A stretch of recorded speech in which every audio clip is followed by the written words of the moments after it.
Alright, third time's the charm, hopefully. Um, so the theme of this week is what I did on my summer vacation, or over my summer, what have you. For starters, I went to see Elvis Costello in concert at the Tap Theater with my friend Casey Apple. Um, and it's still one of the most fun I've ever had in a single night, and just in terms of concert, and then what me and Casey just hung out at his place afterward, watched a very odd movie, Irreversible. Don't watch that unless you're like really up for something dark, strange, and just foreign. French. I think it's French, yeah. But this concert, just seriously, this poster, from how awesome it is, you can tell how awesome the concert was. Um, I got to see Costello perform some of his most well-known songs, some covers that I thought could have been like hidden gems of his, but actually are some pretty good ones. Him performing "Out of Time" by the Rolling Stones is just awesome. Anyhow, so Costello, get a chance to see him in concert, go for it. Next up, Cincinnati Fringe Festival. I worked on the Artisan Exchange's production of Peyote Business Lunch as stage manager and uh, light executor person thingy.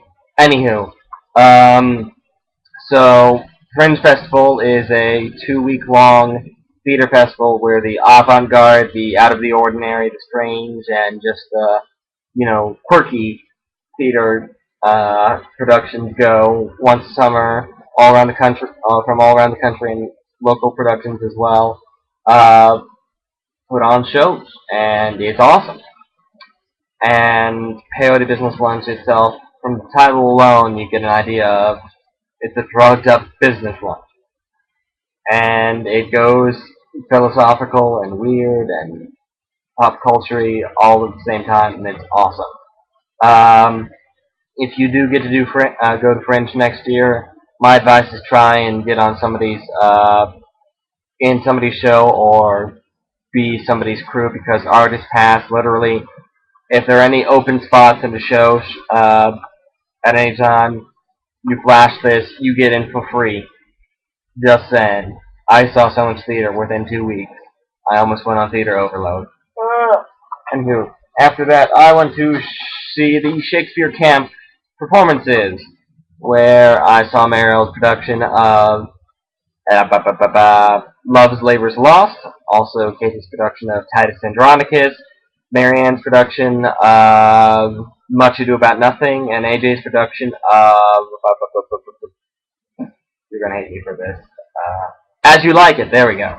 And so from Mariel's Love of It Is Lost, I had a reserved seat with Harry Potter, and on the back the lyrics for "Gotta Get Back to Hogwarts" from a Harry Potter musical, and also a little Valentine, because one of the characters within that was not seen within the show was named Nathaniel, also my name, with a Valentine that says my name on it.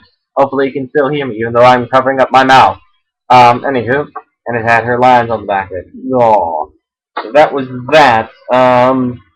Aside from that, I grew a beard. I did not have a beard before this past summer. Well, I did for a show back in November, and then I had stage makeup class where I had to shave so I could put my makeup on properly. So that was that.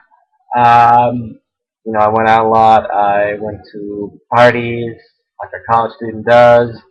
I saw a lot of classic Doctor Who, a lot from the Fifth Doctor's era, Peter Davison. I recommend Kinda, Snake Dance, Enlightenment, The Mordrin Undead, just a whole bunch from his era. It's good. Like, there are some rotten ones here and there, but there's so much good sci-fi there.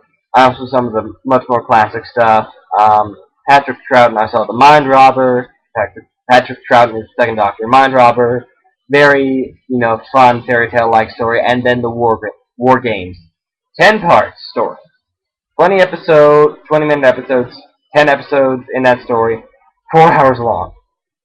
It's both good and bad. Like, unless you're in it for the long haul, don't start that story. Just find a simple 4-part story or a McCoy 3-part. You're fine then. Alright, aside from that, Worked on my audition materials for next week when school starts. Woohoo! Where I worked on with my piece from King Lear with Jeremy Dubin, who is our mutual Groundlings teacher. He's great and fantastic at Shakespeare. If you ever get to go to Cincinnati Shakespeare Company, uh, do it because he's just phenomenal in everything he does. Since I didn't have a job this summer, I do have a part-time job on campus now. I watched a lot of Netflix. I watched the fourth season of Mad Men. I saw a lot of other stuff, but more specifically, I watched all of Buffy the Vampire Slayer. If you haven't watched Buffy the Vampire Slayer, do yourself a favor. It's good. Just go for it. I mean, trust me, there are worse shows on Netflix to waste your time on. Twin Peaks, which I still need to watch the first season of. I watched the pilot episode. I wasn't that impressed, but all my friends are like, yeah, it's gonna be one of the best things I've ever watched. Okay, fine. I'll finish the first season. Happy? And that is about my summer. I'm hoping for a really exciting fall semester, because I've got auditions next week. I also have Doctor Who coming back next week, and I'm starting my job at the Writing Center in 2 weeks. I'm only working 4 hours, but it's better than nothing. If I need more money, I'll get like a job at Frisch's. Alright, so that's my summer, and on to you, P. Cat P. No, that's bad. Just Katie. Ignore the last name I said. At all. These are not the droids you're looking for. Granted, who's really going to watch this last month? And, well. Alright. Bye.